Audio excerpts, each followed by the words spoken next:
Alright, everybody.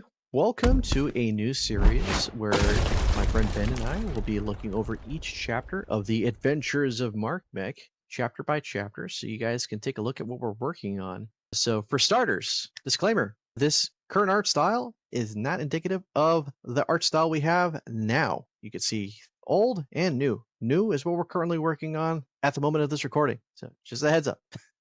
Anyway, let's go ahead and begin. Today, we're going to be taking a look at chapter one, as all good stories start with, and it's our main character, Mark Mech, being surrounded by three unknown silhouettes here. Our story takes place over here in space, where we have the planet Xando, where its inhabitants are called the Xandin. These guys are very highly sophisticated with technology. They are leagues higher than anything that Earth is possible. They have all this super mythical science that we can't hope to understand. But there's something absolutely wrong going on right now, as you guys can tell. They do not look happy. They're distressed, and they're sending out this very, very conspicuous looking rocket into space away from their planet. Where could that be going? I guess we'll find out sooner or later. As it goes through space, we have our awesome dialogue from our unknown POV, and we can see that the spaceship that was sent out crashes into a space rock of some sorts and goes off course. Instead of its predetermined destination, it goes to where many good things happen to be landing in, to Earth, kickstarting our story of the adventures of Mark Mech. Here we have a short little, I would say, backstory of our main character, a very boring, very nerdy, and very young Mark from the mythical age of 2008, where he's just minding his own business, living life the way most teenagers do. This is his room, as you can tell, very weebly. You can see some nice little details here. But we got every bit of here or something that shares some type of interest to our main character here. We got stuff from Street Fighter, Sonic, Dragon Ball, Fire Emblem. You can see a little bit of Lena Inverse on the left over there from the Slayers. And of course, Fidel taking prominent space on the right. Over here, we have the massive amount of noise that the ship makes in his backyard that just happens to show up out of nowhere. Obviously, he's the only one in the neighborhood that happens to take notice. I guess his neighborhood is just that tone deaf when it comes to loud noises that he didn't be bothered to notice as well. As he investigates over here, the ship transforms into a little swirling ball that he quickly picks up and doesn't question. He just does it, and he takes it inside of his own room, as you can see in the final panel, and stuffs it into his closet, which happens to be empty, coincidentally. As the orb transforms, becomes this thing called the materialization machine, where after it analyzes his native language, changes from whatever that language is to plain old English, and introduces himself as the materialization machine. It essentially explains that he is able to use it to create anything his heart desires. On to you, Ben. And here we see the machine and a very well done bit of art there, and it's a very simple looking machine, but one with great potential. Or so it claims. And apparently that claim is being put to the test immediately because our protagonist does what anyone does before AI generative art became slop to most people. He goes to Google instead. And so he prints off a very average sort of photo from the internet of cookies just to test it out. And so, simply inputting into the machine then comes back with the product, apparently, within a minute. And to Mark's delight, they actively are and do taste like cookies. This machine can live up to its word.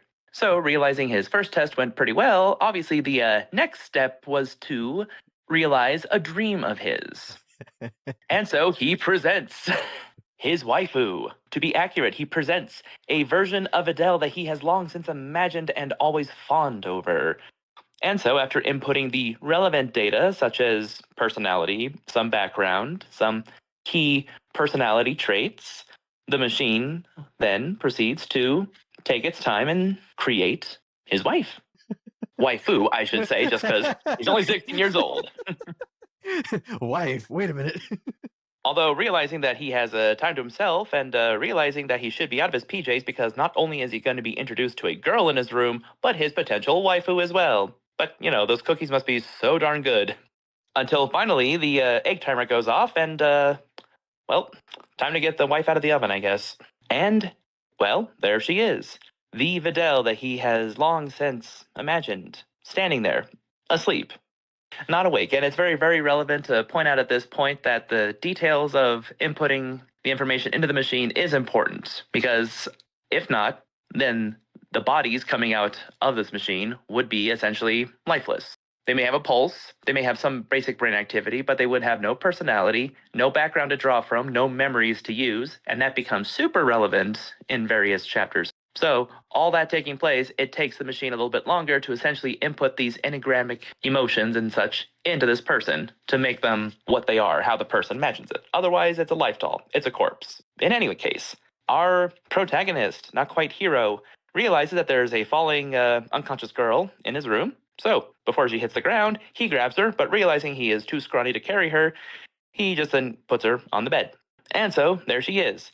But the machine tries to assure him that she is going to be just fine and that its mission was complete. But that's only the beginning of the oddities, considering the new life that has just been sprung to this world. As for a split second, upon taking her first breath while unconscious, this person, Videl, undergoes a bizarre, slight transformation. If only for a split second, her body does in fact expand, particularly, in scientific terms, in the pectoral and abdominal areas. But only briefly. And this is a way that this new creation, how this creation is now adapting to essentially being on Earth. And so, going on this, obviously our protagonist is a little bit more weirded out than he should. Although, to be fair, it's entirely understandable. But with that, he and us are looking forward to what happens next. So pretty much we got our first taste, the characters here. We got Mark Mech, we also got Videl, we got the dog, if you want to count that as a character.